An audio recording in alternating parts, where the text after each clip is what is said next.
Les premières images du tunnel du Gothard vues de l'intérieur. Les autorités sont désormais en mesure d'affirmer que seule une vingtaine de véhicules étaient sous le tunnel. Quant aux victimes, aucun nouveau corps n'a été découvert.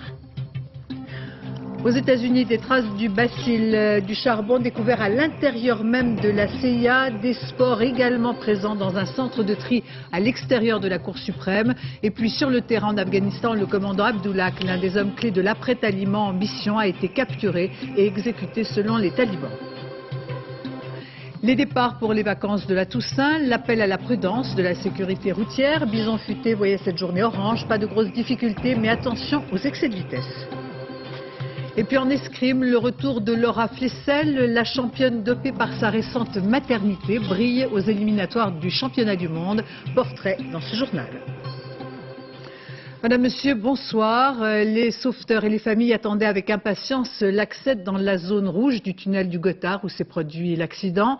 L'incendie éteint, c'est chose faite depuis ce matin, avec ces nouvelles précisions. Le bilan provisoire qui faisait état d'un grand nombre de disparus est revu considérablement à la baisse. Les pompiers suisses n'ont pas trouvé d'autres victimes. Restent les 11 personnes qui ont péri lors de la collision. Je vous propose tout de suite ces premières images où l'on pénètre à l'intérieur même du tunnel. Agnès Gardet. Un camion accidenté, un amas de ferraille, côte à côte, carbonisé. 48 heures après la catastrophe, la presse était conviée ce matin à se rendre compte par elle-même de la violence de la collision et de l'incendie qui a suivi. À cet endroit, la température a dépassé les 1000 degrés. Certains ont pourtant réussi à fuir, comme le raconte ce policier qui a recueilli le témoignage d'un chauffeur routier luxembourgeois. Heureusement, il a pu rejoindre une de ces lumières de sûreté que vous voyez, et qui vous indique, il y a aussi un indicateur qui vous dirige vers la sortie de sûreté la plus proche. Mais tous n'ont pas eu cette chance. Parmi les 11 victimes, 4 Allemands, un Italien, un Suisse et 2 Français. Ces derniers seraient strasbourgeois, 2 amis à la retraite partis ensemble en vacances. Jusqu'à aujourd'hui, les secouristes ont eu du mal à se frayer un chemin parmi les carcasses et les gravats. Des deux côtés du tunnel, ils ont progressé jusqu'à une zone rouge, longtemps impraticable.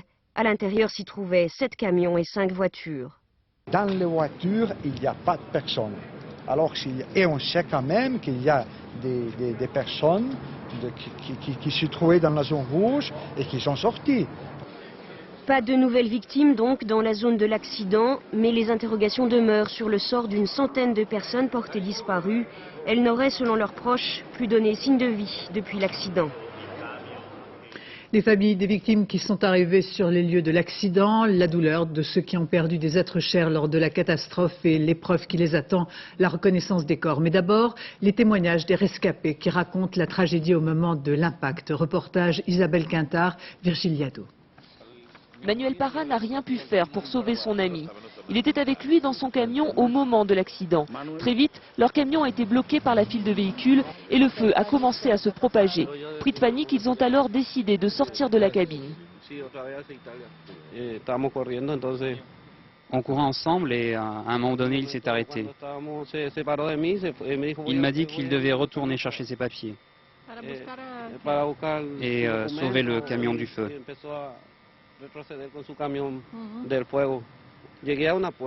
Je suis arrivé à une porte, moi, et grâce au Seigneur, je suis revenu de la mort. Depuis, il est sans nouvelles de son ami.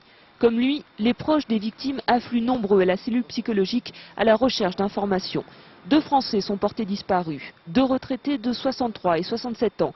Ils venaient de Strasbourg et se rendaient à Nice. Leurs proches sont venus aujourd'hui reconnaître les corps. Le consulat adjoint de France était là pour les accueillir et les soutenir dans cette épreuve. Les autorités consulaires, et en liaison bien sûr avec notre ambassade de France à Berne, nous sommes chargés d'apporter aide et assistance à nos compatriotes. On les aide évidemment sur le plan administratif, sur le plan des formalités. Les proches des disparus n'attendent qu'une chose désormais, la fin des recherches pour mettre fin aux doutes et commencer enfin leur travail de deuil.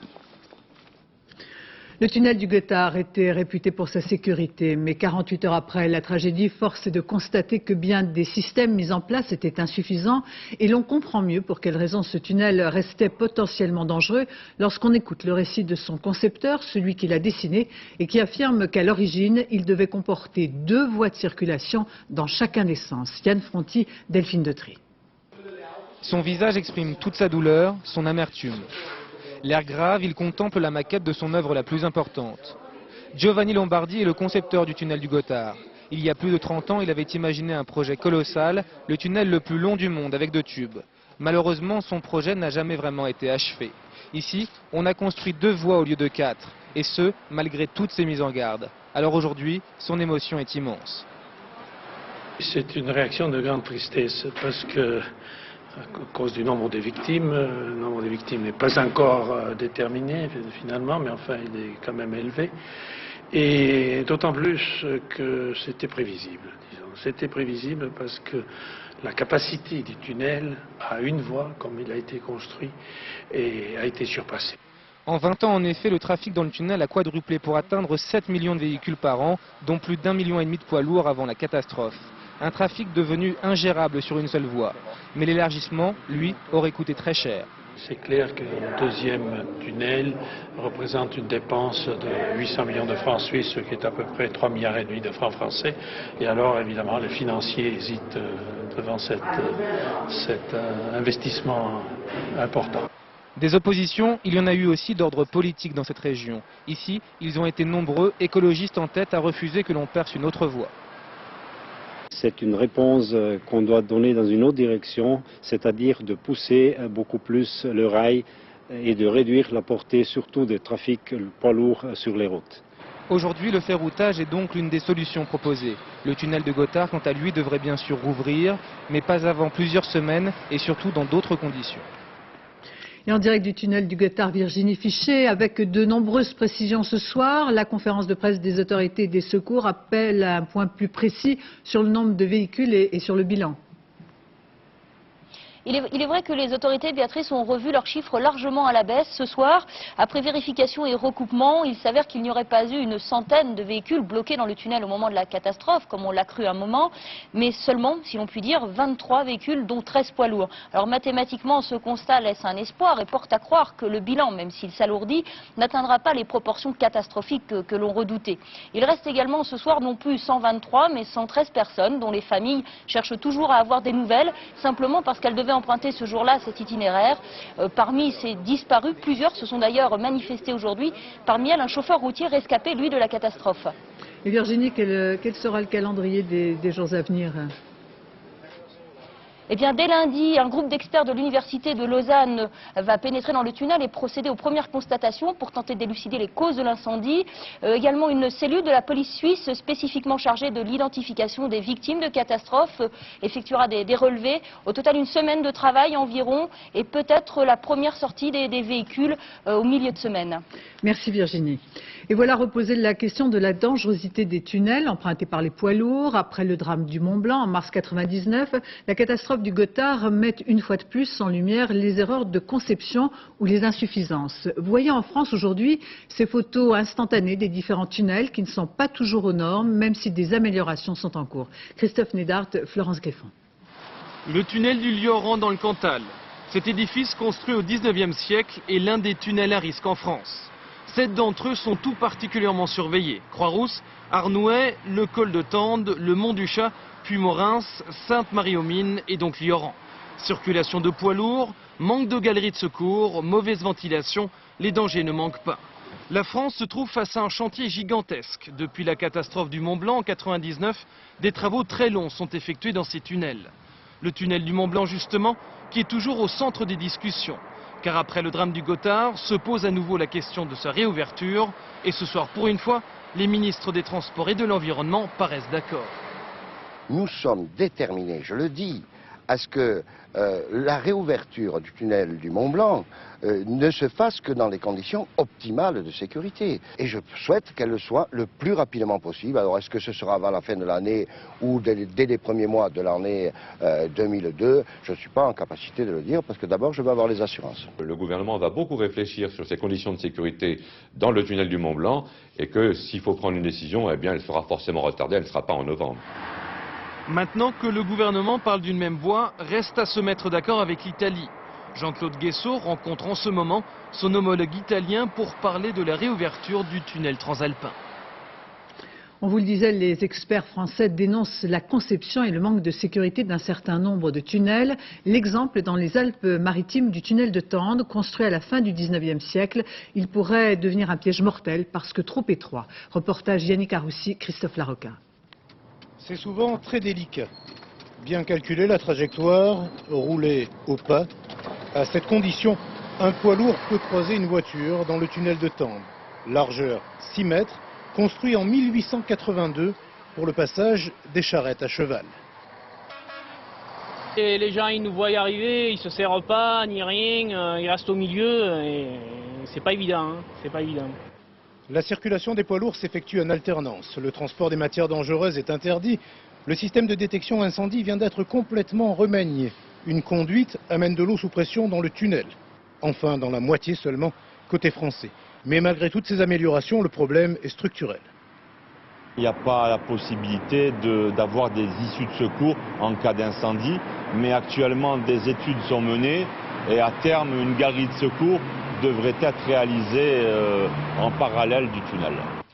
Des bornes d'urgence permettent de prévenir les secours basés à 20 minutes de là, des délais qui rendent toute action très difficile en cas d'incendie. Reste une solution, déjà dans les cartons du ministère, la percée d'un nouveau tunnel pour une sécurité maximale, mais à quelle échéance? En attendant, 3400 véhicules en moyenne passent ici chaque jour, jusqu'à 9000 pendant les mois d'été. Et face à ces constats préoccupants, comment réagit la profession, c'est-à-dire les sociétés de transport, qui n'ont pas d'autre choix que d'emprunter les axes qu'on leur propose? Les marchandises doivent être acheminées quoi qu'il arrive. Désormais, le parcours est rallongé, les entreprises perdent de l'argent, comme le montre ce reportage de Peggy Leroy et Didier Dahan. Jean-Luc Michel Sermese et l'altro Michel Romano. Quand François répond au téléphone, c'est presque toujours en italien. Non, Salvatore, j'ai un carico. Tous ses clients sont de l'autre côté des Alpes. Auparavant, ces semi-remorques passaient par le Mont Blanc, fermé depuis mars 99. Au départ de Milan, il pouvait prendre aussi le Gothard. Très pratique pour se rendre à Strasbourg, par exemple. Un Milan-Strasbourg, cela prenait une journée en camion. Mais depuis mercredi, seul le tunnel du Fréjus est ouvert. Conséquence, Milan-Strasbourg est beaucoup plus long. Différence, 7 heures par le Gothard, une journée et demie par le Fréjus. On perd de l'argent par rapport au temps qu'on perd sur la route en faisant le trajet par le tunnel, autoroute, gasoil, temps de conduite. Jean est un des routiers de cette entreprise. Lundi, il va reprendre la route pour l'Italie.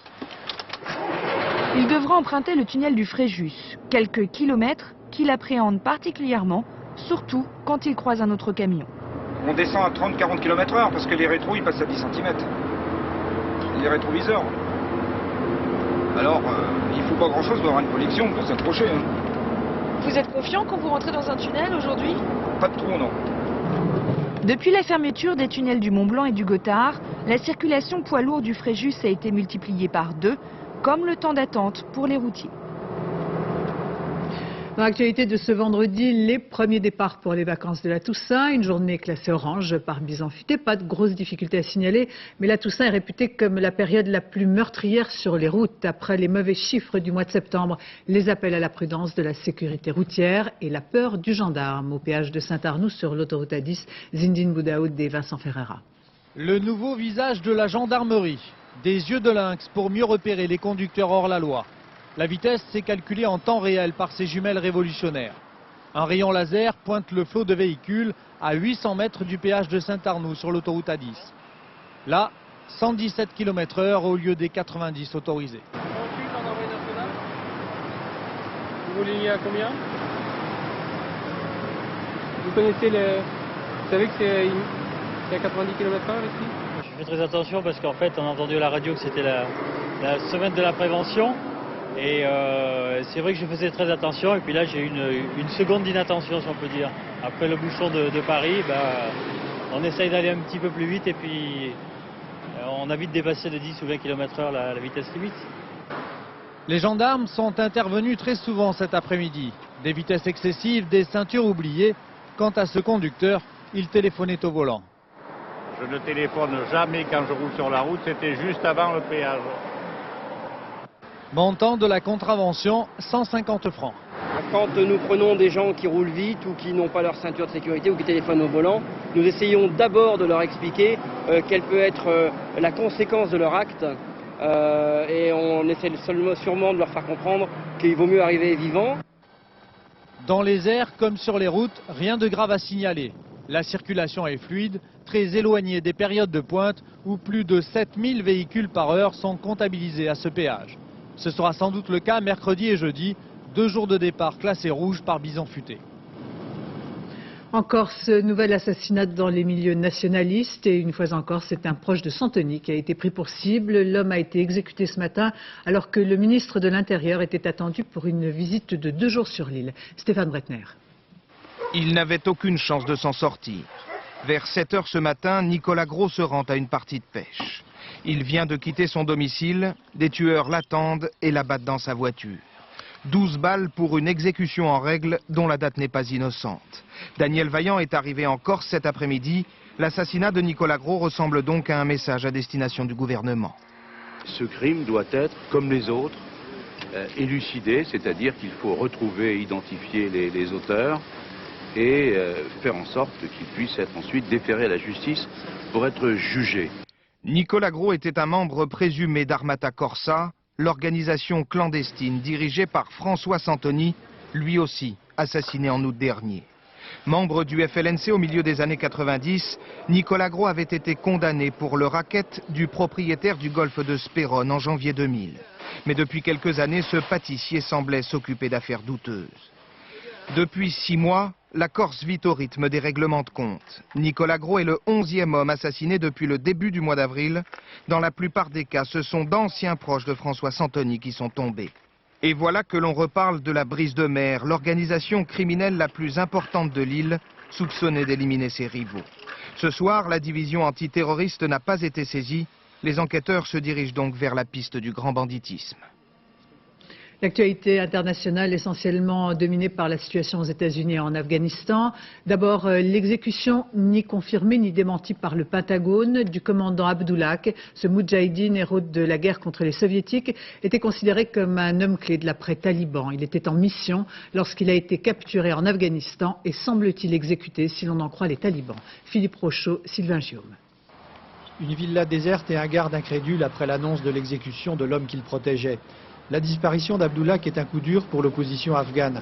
L'ancien commandant de la place de Kaboul nous avait présenté son projet pour l'Afghanistan la semaine dernière, avant de tomber ce matin dans le piège taliban. Nous voulons parler avec des commandants talibans et différentes personnes au sein du pouvoir taliban. Nous voulons traiter avec d'anciens combattants et des chefs de tribus. Nous mettre ensemble, renverser la direction talibane et annoncer au monde que ce gouvernement ne représente plus le système taliban.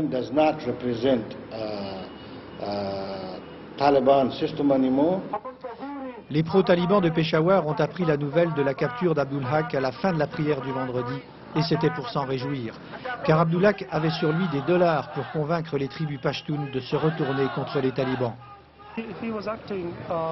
Si Abdulhak était en train d'agir contre les musulmans d'Afghanistan, bien sûr je suis content qu'il ait été capturé, car il traitait avec les non-croyants, contre les croyants. C'est donc un crime et son arrestation est une bonne nouvelle. Des hélicoptères américains ont-ils tenté de porter secours à Abdulhak, comme l'affirme l'agence islamique de presse? L'information est douteuse, mais une chose est certaine et nous l'avons vu, Abdulhak était bien protégé par des gardes du corps étrangers. Et comme tous les vendredis après la prière, les manifestations anti-américaines, cette fois-ci à Karachi, dans la plus grande ville du Pakistan. Plus de 50 000 personnes scandant leur hostilité, drapeaux brûlés, slogans pro-Ben Laden.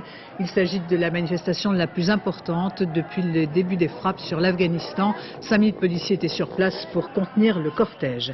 Et puis à Kaboul, des tirs d'armes légères et des explosions de roquettes ont été entendus dans les rues de Kaboul après la reprise des raids aériens. Une bombe serait tombée près d'un quartier résidentiel. 3 entrepôts de la Croix-Rouge internationale ont été détruits. Il s'agit du 2e bombardement qui touche le CICR. Les 3 entrepôts sont en feu. Aux États-Unis maintenant, le bacille du charbon s'attaque à de nouvelles cibles du pouvoir. On en a trouvé des traces à l'intérieur même de la CIA, un bacille particulièrement résistant, activé pour être plus dangereux et dont la provenance pourrait, selon des dernières informations, venir des États-Unis. Le point de la situation et du nombre de malades qui va en augmentant à Washington. Étienne Lénart. Derrière leurs masques et leurs combinaisons futuristes, les enquêteurs continuent de chercher et surtout ils essaient de comprendre pour tenter d'établir avec certitude l'origine exacte des spores de bacilles de charbon qui effraient tant l'Amérique. La certitude, c'est que les échantillons retrouvés en Floride, à New York et à Washington proviennent de la même souche et que le bacille a été chimiquement modifié par un procédé complexe pour accentuer la volatilité des spores contenue notamment dans la lettre envoyée à un sénateur. Le bacille de charbon est très concentré, très pur. Et les spores sont très petites. Elles sont donc plus dangereuses, car elles peuvent être absorbées plus facilement par le système respiratoire d'une personne. Jusqu'ici, 33 personnes ont été exposées à la maladie du charbon, 14 l'ont développée et 3 en sont mortes. Mais si l'on est sûr que la lettre au sénateur notamment est d'abord passée par ce centre de tri à Washington, comment expliquer que l'on retrouve aussi des traces de charbon ce matin dans une annexe de la CIA, hier soir au centre postal du ministère des Affaires étrangères et plus tôt dans la semaine au Congrès ou dans une annexe de la Maison-Blanche? L'une des pistes est que compte tenu de la pureté des spores, des dizaines d'enveloppes au seul contact de la lettre destinée au sénateur puissent avoir été contaminées. Si vous comprimez une enveloppe, la poudre qu'elle contient va s'échapper et infecter la machine de tri. Et du coup, va contaminer toutes les enveloppes qui passent sur cette machine et qui deviennent des mini-bombes. La seule bonne nouvelle de la journée est venue de Floride. L'une des premières personnes à avoir contracté la maladie à Boca Raton il y a plusieurs semaines a pu rentrer chez elle. Elle est guérie. Et puis je vous le disais en titre, des spores du bacille du charbon ont été retrouvés dans un centre de tri à l'extérieur de la Cour suprême, mais rien n'indique pour l'instant en tout cas que la bactérie soit présente dans le siège de la plus haute juridiction américaine. Étienne Lénart à Washington, l'heure est plutôt aux doutes, aux interrogations ou aux aveux. Le secrétaire d'État américain affirmait hier que Ben Laden serait difficile à capturer. L'administration américaine se veut, semble-t-il, plus modeste désormais dans ses commentaires. Oui, sur plusieurs fronts ces dernières 48 heures, Béatrice, on a eu le sentiment qu'après 3 semaines de bombardement, eh bien, les États-Unis commençaient un petit peu à se demander comment ils allaient s'y prendre. Il y a eu cette déception affichée par le ministère de la Défense hier de ne pas voir, après 3 semaines de bombardements aériens, le moindre signe d'effondrement du régime des talibans. Il y a ces bavures, on en parlait il y a un instant, ces bavures répétées qui sont reconnues par les Américains et qui, à moyen terme, risquent de leur poser un problème, en tout cas dans la gestion psychologique, la gestion médiatique de cette crise. Et puis il y a eu, vous le disiez, cet aveu assez incroyable du ministre de la Défense devant un parterre de 200 journalistes hier soir qui a dit « Nous ne savons tout simplement pas où est Ben Laden et nous ne savons pas si nous le localiserons un jour ». Alors, si l'on peut se poser des questions sur la méthode utilisée par les Américains, je crois que ce serait une erreur de s'en poser sur leur détermination. Les États-Unis l'ont dit depuis le départ, depuis le 11 septembre. Cette guerre sera longue, elle sera difficile, elle sera même meurtrière, mais les États-Unis, vous le savez, considèrent qu'ils n'ont pas le choix, que s'ils veulent que plus jamais ne se reproduise sur le sol américain ce qui s'est passé le 11 septembre, eh bien cela passe forcément par la fin du régime des talibans, par l'extermination d'Oussama Ben Laden et de ses lieutenants, et que cela prenne 1 mois, 1 an ou une dizaine d'années. Merci Étienne. Sans vouloir alimenter tous les fantasmes, le très sérieux Times affirme que Ben Laden serait en possession de matériaux radioactifs. Le quotidien britannique a fait son enquête, mais précise que le milliardaire islamiste ne peut en aucun cas lancer une attaque nucléaire. À Londres, Romuald Bonan. Une explosion souterraine. Tout à coup, la couleur de la montagne blanchit. Le Pakistan vient ainsi de prouver au monde entier qu'il maîtrise l'arme nucléaire. Islamabad disposerait de 10 à 30 têtes fabriquées à partir d'uranium enrichi. Le Times affirme aujourd'hui que Ben Laden se serait procuré dans ce pays des matériaux radioactifs, information venue de services secrets occidentaux. Si c'est vrai, s'ils ont acquis ce matériel fissible, cet uranium enrichi pakistanais, alors je peux affirmer que c'est relativement facile de fabriquer une bombe. Voici le scénario que les Occidentaux craignent le plus. Transporté dans des sacs à dos par des kamikazes, du matériel radioactif, des détonateurs et des explosifs. En quelques secondes, une attaque en ville tuerait des centaines de civils, en contaminerait des milliers. Effet dévastateur, sans explosion atomique, que le réseau Ben Laden n'est pas capable de réaliser de toute façon faute de technologie. Autre crainte, l'attaque terroriste de sites sensibles. Plutôt que de voler ou d'acheter du matériel radioactif, il est beaucoup plus facile d'utiliser des camions piégés contre des centrales nucléaires ou des usines chimiques. Ce soir, le Pakistan juge absurde les informations de la presse anglaise. Downing Street se dit très sceptique par rapport à la menace. Si le gouvernement britannique ne nie pas que Ben Laden et son réseau armé Al-Qaïda souhaitent acquérir des matériaux radioactifs, en revanche, il doute de leur capacité à fabriquer une arme nucléaire. Un mot encore de la Grande-Bretagne avec le départ de commandos d'élite des Royal Marines. 200 soldats sont sur le départ pour des opérations terrestres en Afghanistan. 400 autres sont mobilisés en état d'alerte maximale. Enfin, Reporters sans frontières et Paris Match se disent inquiets du sort du journaliste Michel Pérard. Plus de nouvelles ces dernières 48 heures. Des messages enregistrés par différentes personnalités seront diffusés toutes les heures sur RFI, dont un message de la fille de Michel Pérard qui a 17 ans. Une très grosse frayeur pour les passagers d'un Boeing d'une compagnie britannique qui a été escorté par un Mirage F1 français muni de missiles alors qu'il survolait notre pays. Le récit d'un des passagers, Sophie Roudier. C'est avec cet appareil que René Dobbs, photographe amateur, a décroché le scoop de sa vie. Depuis ce matin, ces photos font la une de tous les journaux anglais. Lundi dernier, il quitte Malaga en Espagne à bord d'un Boeing 737 de cette compagnie britannique, direction Londres. 1 heure de vol sans encombre, mais tout à coup, au-dessus de Bordeaux, il aperçoit un avion de chasse à proximité de l'appareil.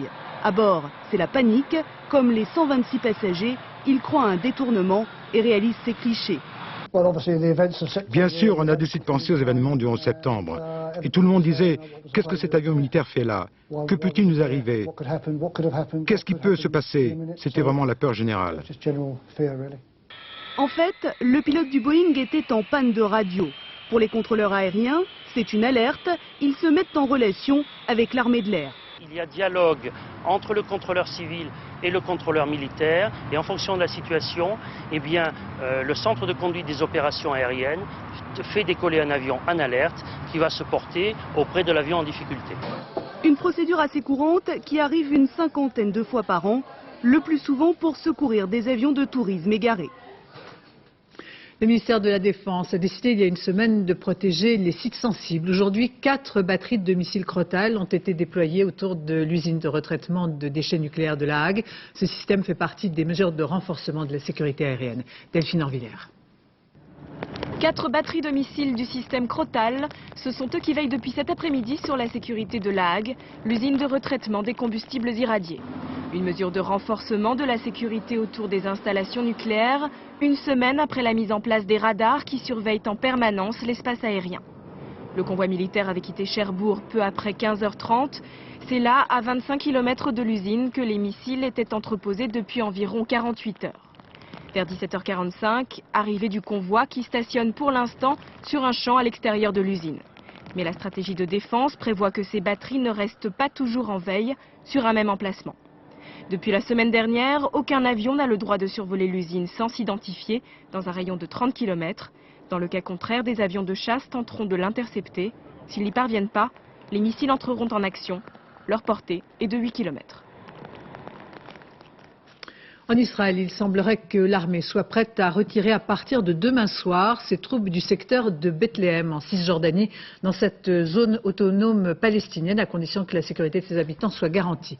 La communauté internationale avait fait pression ces derniers jours sur l'État hébreu. Bethléem, une ville saccagée, comme le montre ce reportage d'Alain Chalvron et Nathalie Gallet. C'est l'entrée de Bethléem et les consuls généraux européens attendent un feu vert pour pénétrer dans la cité de la Nativité. L'officier israélien vient de la voir. Le cortège s'avance vers la ville, occupée depuis une semaine par l'armée israélienne. Bethléem, où se sont déroulés et se déroulent encore d'intenses combats qui l'ont complètement défigurée. Bethléem est méconnaissable, elle qui était si coquette et tranquille, vivant d'un tourisme de pèlerinage. Elle ressemble aujourd'hui au Beyrouth des années noires. C'est une expression de solidarité avec la population, pour aussi constater l'ampleur des dégâts, pour voir aussi s'il y a un début de retrait israélien. Pour l'heure, les Israéliens sont encore là, nombreux dans la ville et ses faubourgs. Les consuls devront même passer avec le maire de Bethléem, toute honte bue, devant un blindé. La colère, l'exaspération est grande. Et Hanna Nasser se fait prendre à partie par ses concitoyens. Celui-ci en appelle même à Ben Laden. Mauvais effet devant les consuls. Les Israéliens sont sur les hauts bâtiments avec les tireurs embusqués là-bas. Ils tirent sur chaque élément qui bouge. Le gouvernement israélien a promis de se retirer dans les jours qui viennent des villes autonomes palestiniennes. Les habitants de Bethléem ont le sentiment d'avoir obtenu cette évacuation par leur résistance qui a coûté cher, 20 morts et une ville détruite. Politique avec l'ouverture du 31e congrès du Parti communiste à la Défense, le PC qui cherche un nouveau souffle à quelques mois des élections. Désormais, il n'y a plus aucun suspense, le parti aura une direction à deux têtes. Robert Hue deviendra président du parti alors que Marie-Georges Buffet sera désignée secrétaire nationale. Celle qui est ministre de la Jeunesse et des Sports depuis 1997 et depuis toujours une militante de la cause des femmes. Portrait de cette combattante discrète, Françoise David, Blaise Grenier. Septembre dernier, la fête de l'humanité se prépare. Marie-Georges Buffet arpente déjà les allées. Plus que la fête elle-même, c'est le moment qu'elle préfère. Charge de travail oblige, la ministre rencontre moins souvent les camarades. Mais il s'apprête tout de même à faire de celle qui adhéra au PC il y a plus de 30 ans, la première secrétaire nationale. Une consécration pour une carrière sans faux pas, comité central du temps de Georges Marchais, bureau national quand Robert Hue prend les rênes et 4 ans et demi de gouvernement. Une expérience, dit-elle, qui n'a pas changé son âme de militante. Il s'agit d'abord de rester soi-même. Moi, de garder ses convictions. Heureusement d'ailleurs qu'on a des idées, des valeurs, parce que la gestion quotidienne d'un ministère c'est parfois difficile, on a parfois amené à faire des compromis. Dès son arrivée au ministère, Marie-Georges Buffet affiche ses priorités, la lutte contre l'argent roi dans le sport et le combat sans merci contre le dopage. Elle trouve l'appui de Lionel Jospin, comme elle le trouve aussi souvent quand l'opposition tente de mettre un coin entre le chef du gouvernement et sa ministre communiste. Et contre notre volonté, pour ce qui me concerne... D'une séance à l'autre. Sur l'écran, un film sondage sur les attentes des Français et leur opinion sur le PC. Dans la salle, des militants qui préparent leur congrès. Entre les deux, la future patronne des communistes tente de répondre aux uns et aux autres, car pour beaucoup, la ligne du parti est floue, ses buts mal définis, ses résultats décevants. Si on arrive à sortir du congrès avec un projet qui est simple, qui est compréhensible, comme le dit un jeune, qui donne à voir de ce que nous pensons, de ce que nous proposons, on aura passé une belle étape. Objectif suivant, un parti à 15%. Marie-Georges Buffet veut marier le rêve et la réalité. Elle saura après les élections si les Français ont été sensibles à son message. Autre portrait de femme, cette fois-ci on quitte le terrain politique pour celui du sport, pas si éloigné des préoccupations de Marie-Georges Buffet, avec une nouvelle victoire de Laura Flessel en escrime, qui s'est brillamment qualifiée lors des éliminatoires des championnats du monde. Le retour de Laura, qui vient d'avoir un bébé. Nathanaël de Rinxin, Frédéric Bon. Dans les bras de sa maman, la petite Leilou découvre l'escrime et les championnats du monde. Un câlin entre deux assauts. Heureusement, grand-père est là pour s'occuper du bébé. Laura Flessel a accouché il y a tout juste 4 mois, mais sur la piste de Nîmes, elle est déjà de retour pour défendre son titre. Ce matin, elle a disputé 5 assauts et les a tous gagnés. De quoi avoir confiance pour la suite de la compétition demain. Ça allait crescendo, mais c'est vrai que j'ai senti de bonnes sensations vers les derniers matchs. La victoire, rien que la victoire. En 5 ans, la Guêpe a remporté 2 titres mondiaux et 2 titres olympiques. Sur la piste, Laura la gentille devient Flessel la battante. Derrière son masque, elle est méconnaissable. C'est une discipline de sport de combat, donc le sport de combat, il ne faut pas être gentil, donc il faut être fair play, il ne faut pas mélanger tout. Cette rage de vaincre caractérise Laura depuis son plus jeune âge. Lorsqu'elle était licenciée au club de Petit-Bourg en Guadeloupe et qu'elle portait des lunettes pour tirer, Laura Flessel aimait déjà exploser de joie lorsqu'elle gagnait. Après son doublé olympique d'Atlanta en 1996, Flessel est devenue une star incontournable du sport. Émission de variété, défilé de mannequins, grâce à elle, l'escrime française a vu le nombre de ses licenciés augmenter de 20%. Demain, entre deux biberons, Laura Flessel tentera de conquérir un 3e titre mondial consécutif. Une sacrée performance. Et puis un carnet rose en Belgique avec 101 coups de canon à Bruxelles pour saluer la naissance de la princesse Elisabeth, petite fille du roi Albert II et fille du prince Philippe, qui a annoncé avec fierté la venue au monde du premier enfant du couple princier. La maman, la princesse Mathilde, âgée de 28 ans, se porte bien. La petite Elisabeth est la première femme au pouvoir à pouvoir prétendre un jour à monter sur le trône de Belgique. Les Cranberries sortent leur 5e album. Ces artistes irlandais se sont fait une place de choix dans l'univers de la pop. Depuis leur début, ils ont vendu des millions d'albums. Pour présenter leurs nouvelles chansons, ils ont organisé un concert privé auquel assistaient Olivier Lenuzza et Raymond Chaplard. Pendant des mois, ils ont parcouru le monde, les 5 continents, donné plus de 100 concerts. 1 million de spectateurs sont venus applaudir Dolores et ses copains musiciens. Après quelques mois de repos, ils sont retournés en studio.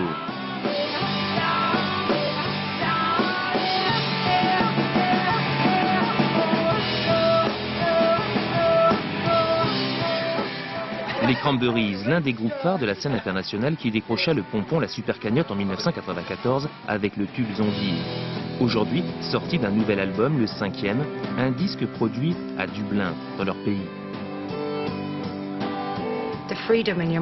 La liberté d'esprit, c'est vital, sinon vous êtes bloqué. Vous devez écrire pour vous, ça vient du cœur et là vous trouvez l'inspiration. La pression, c'est quelque chose que vous créez vous-même. Notre maison de disques ne nous pose aucun problème pour l'élaboration de nos chansons. L'heure des cadeaux. Happy Birthday. 10 années d'existence pour un groupe qui accumule les récompenses. Des dizaines de disques d'or, de platine, au passage 32 millions d'albums vendus. Les Cranberries restent fidèles à leurs racines. Beaucoup ont abandonné la pop, guitare, basse, batterie. Les maisons de disques se sont tournées vers de jeunes garçons, de jeunes filles formatées. Heureusement, des groupes continuent de se battre pour faire vivre la pop et j'espère que ça fera naître des vocations.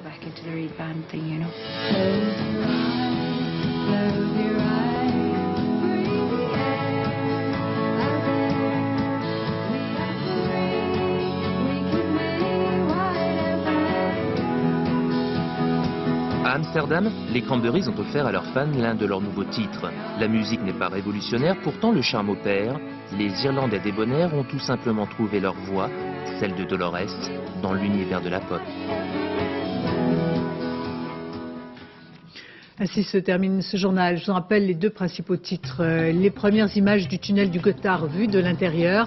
Les autorités sont désormais en mesure d'affirmer que seule une vingtaine de véhicules étaient sous le tunnel. Quant aux victimes, aucun nouveau corps n'a été découvert. Et puis aux États-Unis, des traces du bacille découvert à l'intérieur même de la CIA, des spores également présents dans un centre de tri à l'extérieur de la Cour suprême. Et puis sur le terrain en Afghanistan, le commandant Abdulak, l'un des hommes clés de l'après-Taliban en mission, a été capturé et exécuté selon les talibans.